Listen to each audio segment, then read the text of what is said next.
We're going to talk about 3 reasons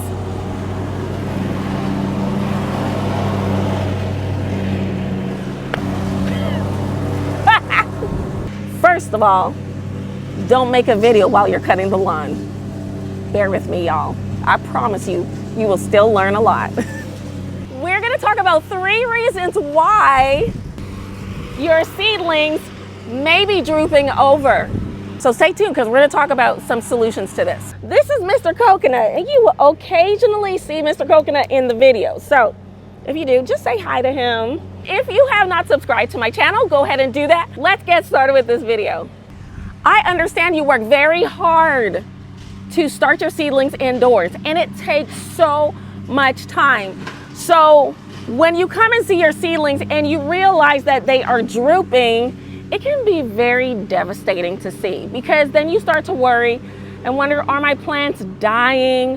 What happened to them? And it's really, really frustrating. So if you ever experience a situation like this, then you know exactly what it is that I'm talking about. So I came home from work and I had these seedlings, they were outside. I have already added water into them, so they're looking a lot better already. But these ones in particular were doing this. They were drooping very bad. They almost looked like they were about to die. And another thing, I think these ones did die. I don't know, they haven't popped up yet. But we'll see what happens. It may be too late. And even with the best gardeners, these kinds of things happen. So don't worry, we just learn from our mistakes and we do it again. Not the mistake, we just try to do better the next time. Number 1, you could be overwatering them, giving way too much water to your seedlings.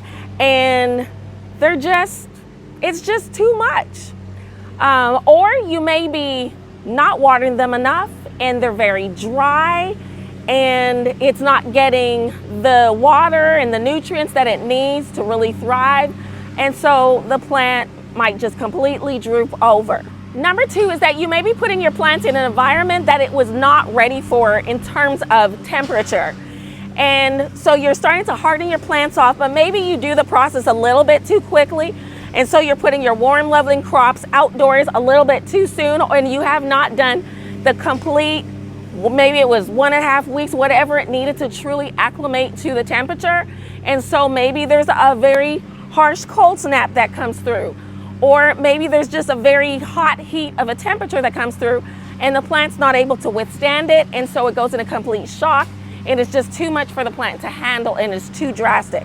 And the third thing that I see very often with a lot of gardeners, because I get pictures from different people and other gardeners and friends, and I notice that their seedlings are looking very leggy. Leggy is when the seedlings are just shooting up, reaching for the light, can't find it, and then whoop, that's what happens, okay?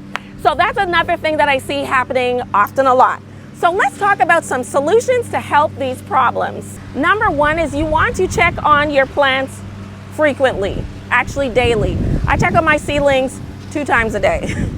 But then just sometimes you get very busy and you might miss a day and then something just kind of happens. But you really want to check. You want to check the top layer of the soil just to make sure that it's either not too wet, maybe it's growing algae, which might show and tell you that maybe there's just too much water and the water's not draining out, and so it's not draining out completely. And maybe they're gonna dampen off, where the roots start rotting and then it tips over. Something like that could happen. So you could maybe be overwatering and it's not getting a chance to really dry out, so it causes that problem of damping off.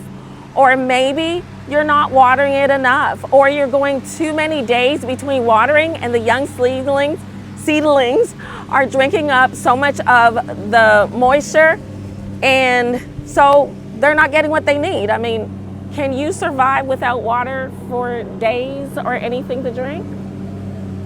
If you try that one, that won't be a good thing. So the same thing, these plants are just like us. They need water to drink.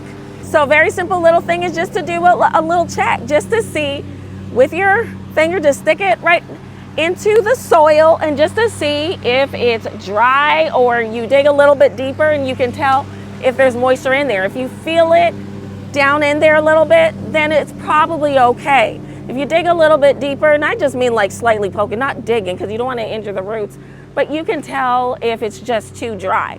So that's one thing, just testing it out just to know where it's at before you just start pouring it with water, or before you start going days without checking on it. So make sure that you're checking on your seedlings frequently.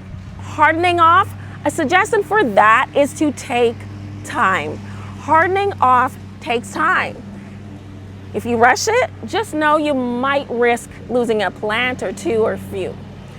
But even when you do the best with transplanting, sometimes just some plants may not be strong enough to endure that transition. Just even in life, when we have to deal with changes in our lives or troubles we might be dealing with, or maybe even the weather ourselves, and oh my gosh, some of us, our bones start aching, our hips start hurting, our knees and our joints, it's a rainy day, and it's like, you know that it's a rainy day before you even step outside because your body tells you. Well, some plants just struggle with transitions as well. So you want to make sure that you're giving it its time. Now, I experienced a problem with my plants where I had my warm loving crops, which I started downstairs in my basement, and I've always done that, started in my grow room. But this time I said, let me do an experiment. And so I brought it into my garage. I knew that the weather was still really cool. It was still down in like the 40s and the 50s. And the plants were doing well. However, I noticed that the plants weren't drying out. So the cooler that the weather is, it just wasn't drying out, but the plants were still doing well. But as soon as the weather dropped to 28, my mind was telling me, should I bring this in or should I not? But I went with, let me experiment and see what happens. Well, many of my plants almost died. I surprisingly was able to save, I would say, about 95% of them by really babying it, taking care of it, trimming it, and just putting it back into a warm environment. And I heated up the room a little bit more just so that it was getting at least 75, about 73 degrees in that room rather than the 28. Well, those plants like my basil, my peppers, and some of my other plants started doing great again. So I'm very pleased. So the good thing is that a lot of times your plants can be very resilient and rejuvenate itself and will bounce back. You just have to put in the love and the care that the plant needs to bounce it back. So just remember just to take time with hardening off your plants. Here's a video if you want to know more about how to harden your plants. There's one more thing that I want to share with you, and that has to do with nutrients. And so plants, seedlings in particular, they have a lot of nutrients packed in them. But as they grow and they get larger, they get all their true leaves and they're a lot more established. You need to add in a lot of times a little bit more nutrients. Your seed starting mix a lot of times does not have a lot of nutrients in it. And the actual seedlings itself and the seeds have a lot.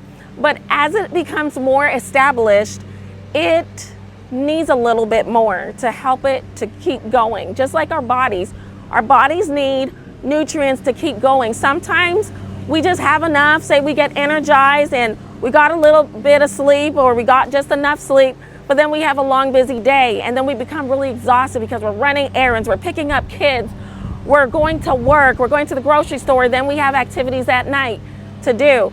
And so sometimes our body needs an extra boost, just an extra boost of something, and so do our plants as well.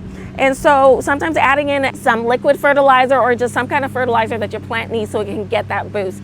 And so you want to make sure that your plants are getting the nutrients that it needs. I hope these tips and suggestions have been helpful, and I'm actually getting ready to up pot these marigold plants into a larger seed cell so that it can keep growing over the next couple of weeks. Remember to grow, eat, and self-care, and I'll see you in the next video. Bye.